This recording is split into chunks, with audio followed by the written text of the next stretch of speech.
Ei, gente, sejam muito bem-vindas e bem-vindos ao BG de Casa em Casa, que hoje vai falar sobre o luto. Não dá mais para encarar esse tema como um tabu. O Brasil é o país com o maior número de mortes por Covid-19. Todo mundo já perdeu alguém conhecido. Mas tem gente que aprendeu a ressignificar o luto. Vamos saber como? Esse é o tema do programa de hoje.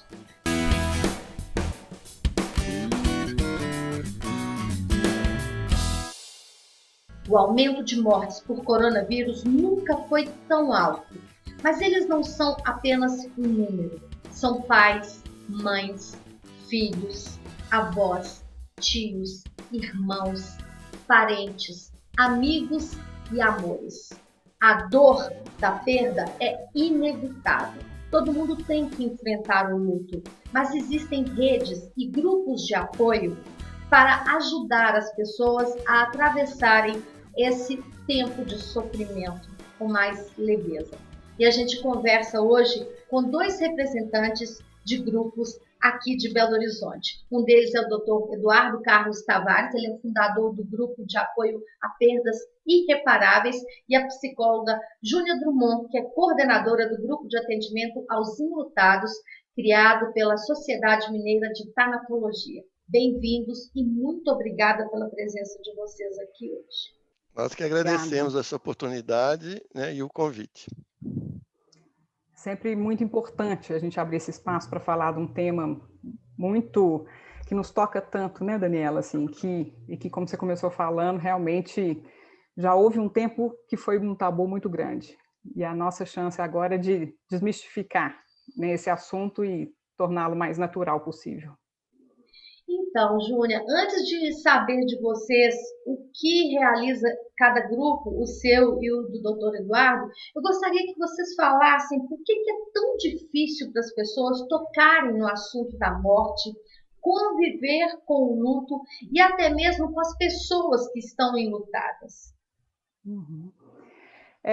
Eu acho que aí a gente esbarra numa questão de várias ordens, né? Mas principalmente cultural. A gente vive numa cultura que nega a morte, né? Que esconde a morte, que a morte é vista como um fracasso, como algo a ser combatido, né?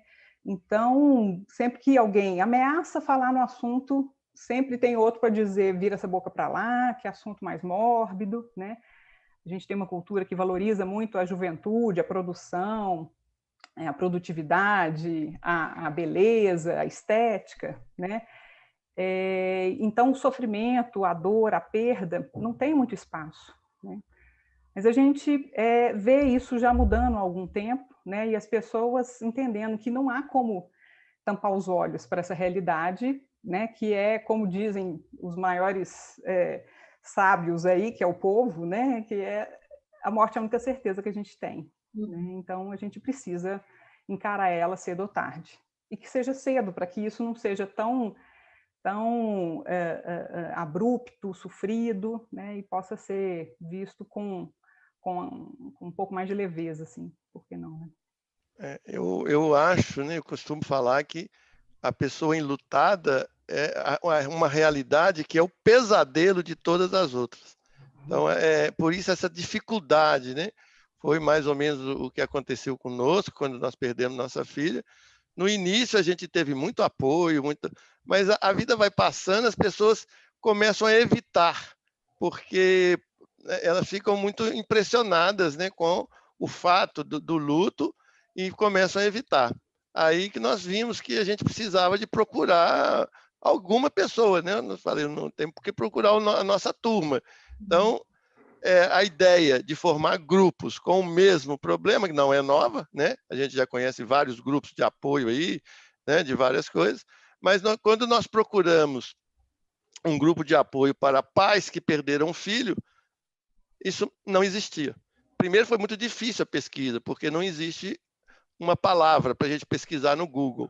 Você fica viúvo quando perde o companheiro, ou viúva quando perde, né, a companheira, ou fica órfão quando perde os pais. Agora, o pai que perde o filho, não existe uma palavra que defina isso. Então, a gente teve muita dificuldade para conseguir. Como não conseguimos, a gente resolveu fundar o nosso próprio grupo. e aí que começou a história da API ou da AP, né? Começou como um grupo e hoje ela é uma rede. Você e a Gláucia, que são casados, vocês fundaram esse grupo porque a filha de vocês sofreu um acidente. Conta isso pra gente. Em 1998, minha filha estava com 18 anos, tinha recém entrado na faculdade, né, de jornalismo, e num acidente automobilístico, como é muito frequente, né, acabou que de 4 pessoas que estavam no carro, ela foi a única que faleceu imediatamente. E a gente sempre se apoiou um no outro para tudo, sempre um deu força para o outro. Mas para o luto era muito ruim. Em vez da gente ajudar, a gente piorava, porque a gente sofria junto. Aí a gente sofria dobrado. A gente começou, desde então, a gente faz uma reunião mensal, com exceção de dezembro e julho, né? Nas férias a gente dá uma pausa, mas isso já tem, então, 23 anos, vai fazer 23 anos, né? Completamos 22 em outubro passado, esse ano, agora em outubro, completamos 23 anos ininterruptos dessas reuniões. Antes era só pais que perderam filhos, mas aí começaram a ter muitos pedidos de pessoas que tinham perdido outros entes queridos, irmãos, pais, tios, né? E aí hoje ela é aberta para qualquer perda, né? Qualquer perda, seja de familiar, de amigo, qualquer pessoa que esteja enlutado por uma perda pode frequentar o grupo. É um serviço voluntário, né? Não, a gente faz isso voluntariamente, e tem realmente, e como eu estava até explicando antes da gente começar aqui, que com essa pandemia a gente começou a fazer as reuniões online, nós não paramos nenhuma vez, a gente continuou mantendo, a gente sempre, domingo passado mesmo nós fizemos, e que com a pandemia agregamos pessoas de longe, né, de outras cidades, de outros estados e até mesmo de outros países. E, além disso, a rede também cresceu. Então, a rede hoje ela já tem unidades, nós estamos com 27 unidades espalhadas por Minas Gerais, do Brasil, tem uma em Nova York, uma em Miami, tem uma em gestação na Alemanha e outra também em gestação. São psicólogos brasileiros que mudaram e que estão querendo montar uma unidade do grupo, da rede, lá na Bélgica e na Alemanha. Que coisa maravilhosa, lindo isso. E eu quero saber também da Júnia. Júnia coordena um grupo de apoio a enlutados, né? Que é da Sociedade Mineira de Tanatologia. Conta pra gente como que surgiu, Júnia, e como funciona. Uhum. A SOTAMIG, né, Sociedade de Tanatologia e Cuidados Paliativos de Minas Gerais, é um departamento científico da Associação Médica que desde 98, né, já oferece cursos, palestras, filmes, debates, sempre nessa área, né, dos cuidados paliativos e da tanatologia. E aí, em 2009, o grupo que estava lá na diretoria, né, resolveu oferecer um trabalho para a população em geral enlutada, né? A gente percebia essa demanda muito grande, né? E pouco espaço naquela época ainda, alguns grupos, né? O AP já tinha, mas poucos grupos, né? Para uma demanda enorme, né? Assim, de orientação e de acolhimento para as pessoas enlutadas. Mesmo com vários grupos hoje já acontecendo, né? A gente percebe que sempre tem uma demanda ainda que precisa ser atendida, e lá a gente, por enquanto, ainda não consegue, né, comportar um número grande de pessoas. Então, a ideia é replicar o trabalho também, isso já tem acontecido, né? Mas desde 2009, então, estamos lá oferecendo esse espaço, né, de acolhimento e de orientação para os enlutados também. Gente, há um ano nós estamos enfrentando a pandemia da Covid-19 e os números de morte no Brasil já superam todos os países do mundo. Como que está a demanda pelo trabalho de vocês, por essa rede de apoio que vocês oferecem, já que as mortes não param de acontecer, infelizmente? Houve um aumento indiscutível, né, de enlutados. Parece que tem uma pesquisa que no ano passado, 2020, a palavra que mais se pesquisou no Google foi luto, uma coisa completamente inusitada, né? Então, não tem dúvida que o luto passou a ser um assunto importante, né? E eu chamo a atenção, coincidentemente, nós escrevemos, né, o nosso grupo, nossa rede, tem 2 livros editados, e eu escrevi um capítulo no nosso último livro, Da Vida Continua, e cunhei uma palavra que até então eu nunca tinha visto, mas eu queria definir, dar um nome. Eu acho que eu fico tão incomodado de não ter um nome, papai que perdeu o filho, que eu queria dar um nome para esse tipo de luto, que eu chamei de luto paralelo, que é o luto do profissional de saúde que está cuidando da pessoa que falece. Então, ele não é um familiar, ele não é... Mas aquela ideia de que o profissional de saúde ele tem que ser neutro, a neutralidade científica, isso é uma coisa completamente impossível. Não tem como ser neutro. Eu encaro hoje a morte como se fosse o objetivo de um projeto, né, de um processo de vida. Nós vamos chegar nesse objetivo. Nosso trabalho é tornar esse caminho o mais longo e agradável possível. Daí eu estou defendendo também os cuidados paliativos. Não dá mais para o médico querer segurar a pessoa viva a qualquer custo. Isso não é o ideal, né? A gente tem, em determinados momentos, o médico, o profissional de saúde, deve assumir que deve deixar aquele paciente ter uma morte natural. Não defendo a eutanásia de forma alguma, mas a ortotanásia, né, é um termo que nasceu no Brasil, no Conselho Federal de Medicina, que é a morte na hora certa. Ela não vai ser nem abreviada, mas também não vai ser postergada a custo de muito sofrimento daquela pessoa que não está mais viva, ela está em processo de morrer. É uma diferença. A gente tem uma máxima na tanatologia que a gente fala que quanto mais a gente aprende a lidar com a morte, né, melhor a gente vive. Então, falar de morte é falar de vida, né? Falar do que nós ainda podemos fazer, do que nós estamos fazendo com a vida que nós temos. Então, apesar do sofrimento, a possibilidade de reflexão sobre a morte, né, nesses tempos de pandemia, tem sido muito importante também, uma oportunidade. Tem sim. E no próximo bloco a gente vai ver 2 exemplos de 2 mulheres que estão conseguindo ressignificar o luto, a morte, com a ajuda do grupo da Júnia e do Dr. Eduardo.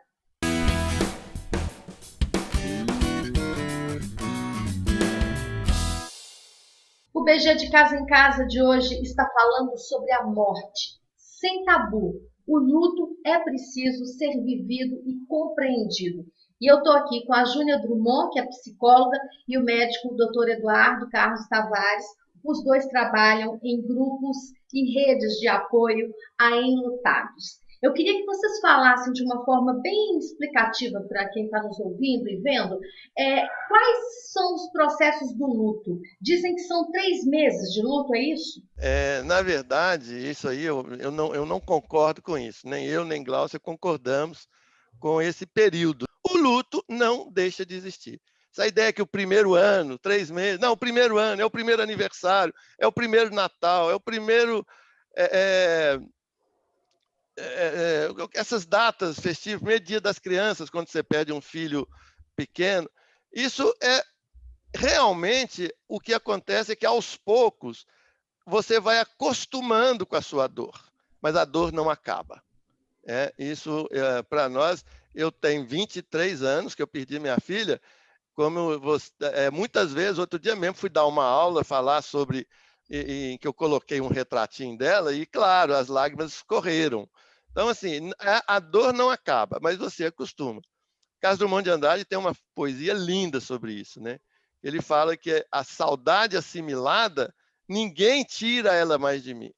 Nas nossas reuniões, quando as pessoas estão assim, muito ansiosas, querendo que... Não, quanto tempo vai durar? Olha, eu tenho um remédio, eu faço uma brincadeira. Tem um medicamentozinho aqui que se você tomar, amanhã você não vai ter mais nada, você não vai sentir dor nenhuma mais. Porque você vai esquecer que você teve um ente querido que morreu. Você não vai mais lembrar dele, você nunca mais vai sofrer. Ninguém quer. Ninguém quer. Então, nós temos que aprender isso. A cicatriz, ela é perene. Agora, você cuidando bem da sua dor, né, e principalmente transformando essa dor, porque a dor é uma energia. Se você transforma essa dor numa coisa positiva, você consegue conviver com a saudade. A saudade deixa de ser angústia e passa a ser uma saudade gostosa. Por incrível que pareça, é uma saudade gostosa. E é melhor do que não ter saudade. Se a gente tem saudade, é porque foi bom. Você não tem saudade de coisa ruim. Então, eu acho que é importante lembrar isso. E a evolução, ela não é linear. Amanhã não necessariamente vai ser melhor do que hoje e pior do que, né, do que depois da manhã. Ela vai em ondas. Um dia você está melhor, um dia você está pior, um dia você está melhor. Mas a tendência é de, aos poucos, você ir acostumando com aquela ideia, acostumando com aquela ausência, que não é uma ausência nula, né? Não é um vazio, é uma ausência com uma presença, né? A memória que você tem do seu ente querido, ela está presente dentro de você. Você não tem o aspecto físico, o toque, o tato, mas a lembrança, o legado, a memória da pessoa, ela te traz muito consolo. Podem ter certeza disso. Estou dizendo de experiência própria. É exatamente isso mesmo. O luto é um processo dinâmico, né? Já diz a palavra, processo, né? Leva-se um tempo, é dinâmico, tem altos e baixos, não é uma estrada linear, né? Houve um tempo em que, né, alguns teóricos acreditavam que tinham 5 fases do luto, né, super clássica, de uma autora super pioneira nessa área e tal, importantíssima, mas muito mal interpretada, né, porque essas 5 fases do luto não são obstáculos a serem, né, transpostos. Assim, a gente vai vivendo um desafio a cada dia, no princípio a cada hora, né? Tem horas que é um pouco mais fácil, tem horas que a gente consegue enfrentar, tem horas que é um pouco mais difícil e a gente se retrai, né? A gente se entristece, a gente volta um pouco para esse sentimento mais dolorido, né? Mas em alguns momentos a gente respira fundo e consegue ir tentando buscar uma nova maneira de viver, né? Então a gente chama até de processo dual, é um processo que vai e volta, vai e volta, vai e volta, né? E é absolutamente natural, não há nada de errado nisso. Acho que a gente precisa entender, qualquer perda, né, implica num luto. Obviamente, o tamanho desse luto vai ser proporcional ao tamanho do vínculo, ao tamanho do amor por aquela pessoa e às vezes até por um objeto, né? A perda de uma casa, a perda de uma rotina, como a gente está vivendo hoje em dia, né? A gente com a Covid, a gente vive assim, uma sequência de lutos ali intercalados. E é isso que é a tarefa do luto, digamos assim, é um processo mesmo de adaptação a uma nova realidade, onde a gente perde, né, algo muito importante, mas a gente também tem uma oportunidade de ganhar novos sentidos e novas maneiras de viver, apesar de, né, como diria Clarice Lispector num poema muito bonito sobre perda, sobre morte. Apesar de, tanto a Júnia quanto o Dr. Eduardo têm ensinado muitas pessoas a como ressignificar a morte. A gente tem 2 exemplos muito interessantes para mostrar para vocês. Olá, pessoal. Eu sou a Ideci, frequentei o Grupo GAL, Grupo de Atendimento a Enlutados. Nesse grupo eu fui acolhida em minha dor e com ele eu consegui superar as minhas perdas e encontrar um novo sentido para a vida. Estar neste grupo me deu a oportunidade de melhorar como pessoa ao compartilhar a minha experiência com as perdas.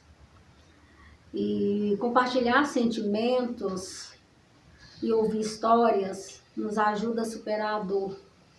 E o GAL fez toda a diferença em minha vida, pois me deu a sensação de amparo e conforto. A partir de minha participação no GAL, eu ganhei coragem para falar de minha história, externar os meus sentimentos através da escrita. E eu escrevi o livro Perdas em Palavras.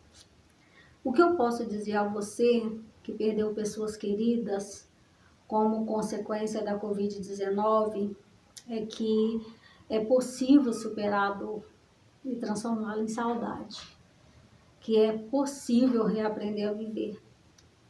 Tenha em mente que sua dor vai passar. O meu grande abraço. Gratidão. Perdi uma irmã para o Covid no dia 30 de janeiro.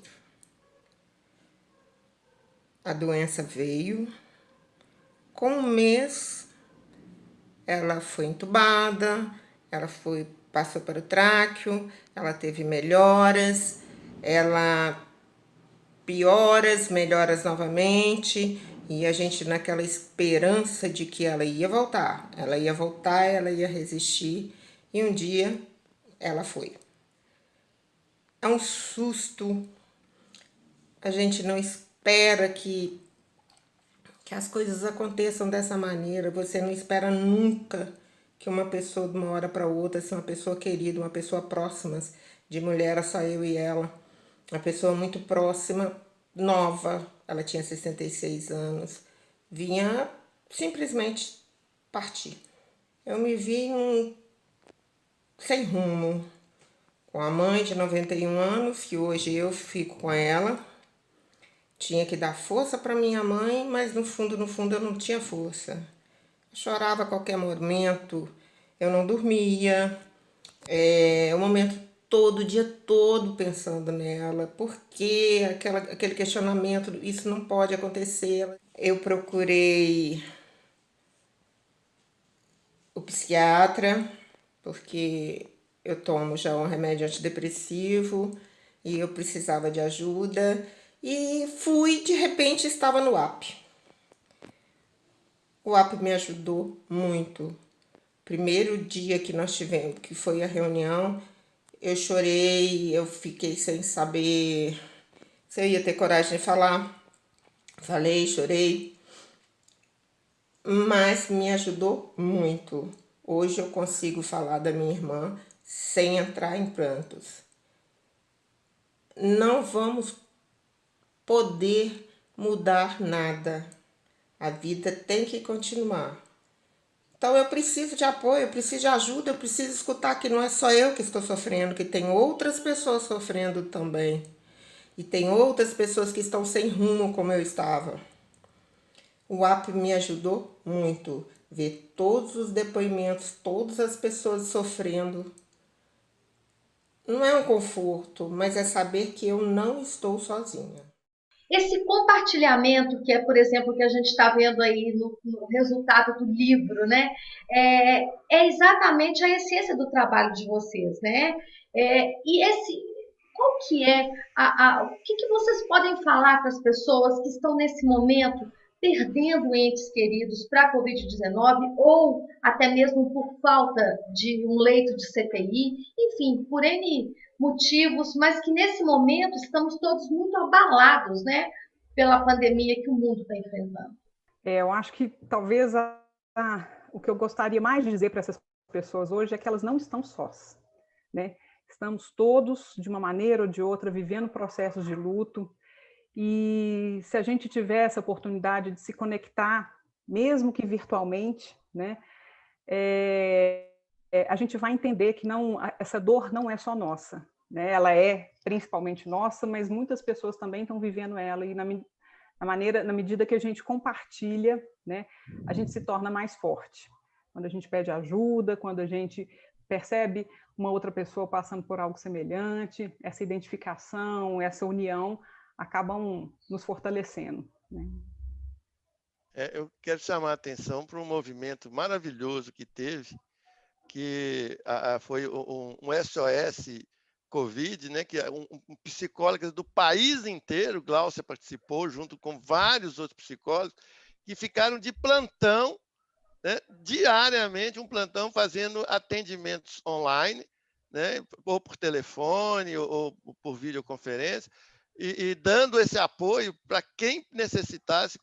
Foi um movimento voluntário, as pessoas fizeram uma escala, né, de horário, cada uma ficava 2 horas por dia, do dia inteiro, para poder fazer. Então, esse movimento solidário mostra exatamente isso, que nós não estamos sozinhos. Não tem um contato físico, mas estamos juntos e estamos trocando ideias e estamos ajudando as pessoas, espero. Muito obrigada, vocês me ajudaram. Eu estou vivendo um luto por um irmão, um luto por um tio, e assim como várias outras pessoas, vocês me ajudaram. Muito obrigada pela entrevista. Eu acredito que todos vocês que nos acompanharam também possam ser ajudados pelas palavras dos dois. A gente vai deixar aqui o endereço para vocês entrarem em contato e conhecer melhor o trabalho deles. Esse programa vai ficar no nosso YouTube e a gente fica por aqui. Tchau e muito obrigada.